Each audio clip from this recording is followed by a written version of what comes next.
मोदी सरकार आई तो पीओके को भारत वापस ले लेगा। ऐसे नारे तो आपने चुनाव से पहले सुने ही होंगे। सोशल मीडिया पर ऐसी बयानबाजियां भी सुनी होंगी कि अगर मोदी सरकार पूर्ण बहुमत से आई तो वो पीओके को वापस ले लेगी।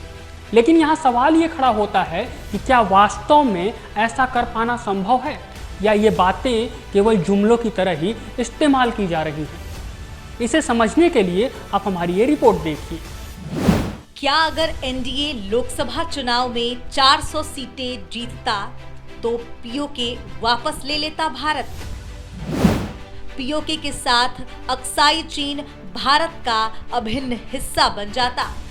जी हाँ, ये शब्द हैं मोदी सरकार के मंत्री प्रताप राव जाधव के, जिन्होंने 7 जुलाई को ये बयान देते हुए कहा कि अगर एनडीए लोकसभा चुनाव में 400 से ज्यादा सीटें जीतता तो पाकिस्तान के कब्जे वाले कश्मीर यानी पीओके को भारत में शामिल करना और 1962 में चीन द्वारा कब्जाई गई भूमि को वापस लेना संभव हो जाता। प्रताप राव जाधव मोदी सरकार के ऐसे अकेले मंत्री नहीं हैं जिन्होंने पीओके वापस लेने की बात कही हो। मोदी सरकार के कई ऐसे बड़े मंत्री इस तरह की बयानबाजियां दे चुके हैं। अब जरा इस बयानों के राजनीतिक मायनों को समझने की कोशिश करें तो इसका सीधा असर जम्मू कश्मीर के विधानसभा चुनाव को लेकर देखा जा सकता है और बीजेपी शायद पीओके के बहाने जम्मू कश्मीर में अपनी जमीन तैयार करने की कोशिश में लगी हो। सुप्रीम कोर्ट के आदेश के बाद सरकार जम्मू कश्मीर में जल्द ही विधानसभा चुनाव करा सकती है। ऐसे में भाजपा ये चाहेगी कि चुनाव में जाने से पहले वो अपने लिए जमीन तैयार कर ले।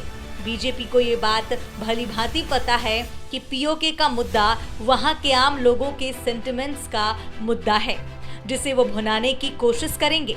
मीडिया रिपोर्ट्स की माने तो जम्मू कश्मीर विधानसभा चुनाव में बीजेपी अपने घोषणा पत्र में पीओके को वापस लाने का वादा कर सकती है।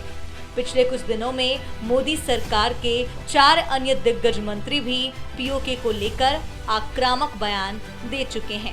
अभी कुछ वक्त पहले ही रक्षा मंत्री राजनाथ सिंह ने पीओके को लेकर बड़ी बात कही और अपना कड़ा रुख दिखाया। राजनाथ सिंह ने कहा, हमें पीओके पर अपना कब्जा करने के लिए बल का प्रयोग नहीं करना पड़ेगा, क्योंकि वहां के लोग कहेंगे कि हमें भारत में विलय करना चाहिए और ऐसी मांगे अभी से उठने लगी हैं। तो पीओके हमारा था और हमारा ही रहेगा। तो क्या राजनाथ सिंह के इन दावों में सच्चाई है या फिर ये एक महज चुनावी जुमला है? अब जरा इस बात को हम समझने की कोशिश करते हैं। डिफेंस एक्सपर्ट्स की माने तो जम्मू कश्मीर रियासत की पूरी जमीन भारत की है। राजा हरि सिंह ने जम्मू कश्मीर रियासत को पूरी तरह से भारत में मिलाने के कागज पर दस्तखत किए हैं। भारतीय संसद के दोनों सदनों ने 22 फरवरी 1994 को सर्वसम्मति से एक प्रस्ताव पारित किया, जिसमें इस बात पर जोर दिया गया कि जम्मू और कश्मीर भारत का अभिन्न अंग है और पाकिस्तान को इसके कब्जे वाले जमीन को खाली करना होगा। दिसंबर 2023 में केंद्रीय गृह मंत्री अमित शाह ने लोकसभा में जम्मू कश्मीर से जुड़े 2 विधेयक पेश किए, जिसमें पहला विधेयक था जम्मू कश्मीर पुनर्गठन विधेयक 2023 और दूसरा जम्मू कश्मीर आरक्षण संशोधन विधेयक 2023।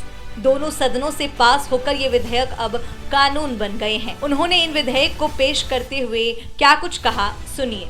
कैबिनेट की अनुशंसा पर राष्ट्रपति महोदय की मंजूरी से एक काम दोनों चीजें में लेकर यहाँ पर उपस्थित हुआ। बालू साहब को कुछ कहें। माननीय गैदीन रंजन जी, प्लीज आप लास्ट में सर जवाब सुन लेना। जब मैं जम्मू और कश्मीर बोलता हूं तो पीओ को इसके अंदर ही आता है। एक सेकंड भाई, सुनो तो, सुनिए तो, आप मुझे बोलने नहीं देंगे।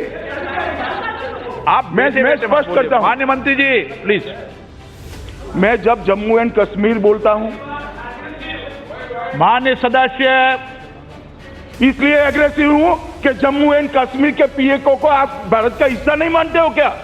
एग्रेसिव ना हो, जान दे देंगे इसके लिए। क्या बात कर रहे हो आप? एग्रेसिव होने की क्या बात कर रहे हो? जान दे देंगे इसके लिए। मोदी सरकार ने पीओके को लेकर कानून बदलकर इस दिशा में बड़ा कदम उठाया है। अगर सरकार इससे आगे कोई प्लान बनाती भी है तो उसे सार्वजनिक नहीं किया जा सकता। लेकिन अब यहाँ एक सवाल ये खड़ा होता है कि यदि बीजेपी पीओके के मुद्दे को अपने जम्मू कश्मीर विधानसभा चुनाव के मैनिफेस्टो में डालती है तो इसके राजनीतिक मायने क्या हो सकते हैं और इसका किसको कितना फायदा और कितना नुकसान हो सकता है। राम मंदिर, आर्टिकल 370 और सीएए के बाद अब पीओके को घोषणा पत्र में शामिल कर बीजेपी ये मैसेज देना चाहती है कि पार्टी मजबूती से अपने एजेंडे पर आगे बढ़ रही है। राम मंदिर बनने के बाद लोकसभा चुनाव 2024 में बीजेपी को अपने दम पर स्पष्ट बहुमत नहीं मिलना कार्यकर्ताओं का मनोबल कमजोर हुआ है। अब एक बार फिर अगर पीओके के मुद्दे को भारतीय जनता पार्टी अपने घोषणा पत्र में शामिल करती है तो इससे कार्यकर्ताओं का मोराल बूस्ट होगा। हालांकि विधानसभा चुनाव में इस मुद्दे पर बीजेपी को जम्मू इलाके में भले ही सफलता मिल जाए, लेकिन कश्मीर में इसका ज्यादा असर नहीं होने वाला है। ये तो बात रही कि बीजेपी ने क्या किया और बीजेपी को इससे क्या फायदा और क्या नुकसान है, लेकिन सवाल सबसे बड़ा ये है कि क्या पीओके को भारत में सम्मिलित कर लेना संभव है। अगर भारत ऐसा कुछ भी करने की सोच रहा है तो सबसे पहले भारत को 2 मोर्चों पर जंग लड़नी होगी। चीन सीपीईसी प्रोजेक्ट के तहत पाकिस्तान के ग्वादर पोर्ट से लेकर चीन के काशगढ़ शहर तक के लिए एक हाईवे बना रहा है। 15 साल में 3000 किलोमीटर लंबे हाईवे के साथ रेलवे लाइन और पाइपलाइन नेटवर्क पर चीन 65 बिलियन अमेरिकी डॉलर खर्च करने की तैयारी कर रहा है। चीन अपने इन पैसों को यूं ही बर्बाद नहीं होने देगा। ऐसे में किसी हमले की स्थिति में चीन सीधे जंग में हिस्सा ले सकता है। वहीं दूसरी ओर पाकिस्तान भी अपने संसाधनों के हिसाब से पूरी तरह से अगली जंग के लिए तैयार है। उसे ये भी उम्मीद है कि भारत से जंग की स्थिति में चीन पाकिस्तान का साथ देगा। भले ही मोदी सरकार जम्मू कश्मीर को लेकर कुछ बड़े और अहम फैसले ले चुकी हो, लेकिन पीओके का भारत में विलय करना इतना आसान नहीं होगा। इसके लिए भारत को पाकिस्तान के साथ साथ चीन से भी सीधे तौर पे जंग करनी पड़ सकती है। बहरहाल ये तो समय के गर्त में छिपा हुआ है कि आखिर पीओके भारत का हिस्सा होगा कि नहीं होगा, लेकिन जिस तरीके से बीजेपी इस मुद्दे को भुनाने की कोशिश कर रही है और आगामी चुनावों में वो जम्मू कश्मीर के जो विधानसभा चुनाव उसमें अपने मैनिफेस्टो में ला रही है, तो कहीं ना कहीं बीजेपी अपना एजेंडा सेट करने की तो कोशिश कर ही रही है।